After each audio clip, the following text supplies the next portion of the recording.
In the bizarre diplomatic row between Saudi Arabia and Canada, a development scarcely reported reveals much. The spat began after a tweet by Canadian Foreign Minister Chrystia Freeland critical of the July 30 arrests in Saudi Arabia of two women's rights activists. The Saudi government responded by calling its ambassador in Canada, banishing the Canadian ambassador, suspending airline service to Canada, and telling Saudis studying in Canada to leave.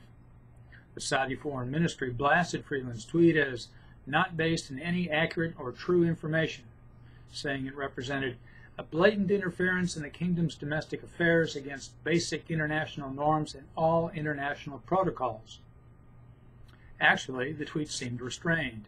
Very alarmed, Freeland wrote, adding her government would continue to strongly call for release of the arrested women. But the message did rush to broad exposure over Twitter. Maybe that's what irked the Saudis, who traditionally prefer secret argumentation. But who's to say Freeland tried back channels and found they led nowhere?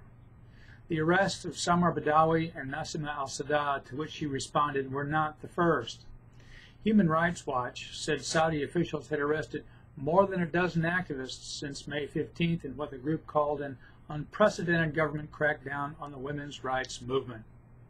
Apparently, cultural reforms instigated by ambitious Crown Prince Mohammed bin Salman, reforms that famously include inaugural permission of women to drive motor vehicles, have limits. A diplomatic breakdown between two important oil exporters with hitherto genial relations is alarming, of course. Yet even more so should be the opportunistic side-picking of another important oil exporter craving influence in the Middle East. While the U.S. and the U.K., natural Canadian allies also friendly with Saudi Arabia, fled to middle ground in this kerfuffle, Russia backed Riyadh.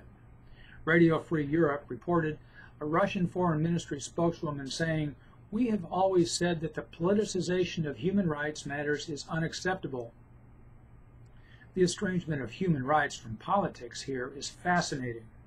Does it not ratify Freeland's point? I'm Bob Tippie, editor of Oil and Gas Journal, and that's the editor's perspective, which appeared first in text at www.ogj.com on August 10, 2018.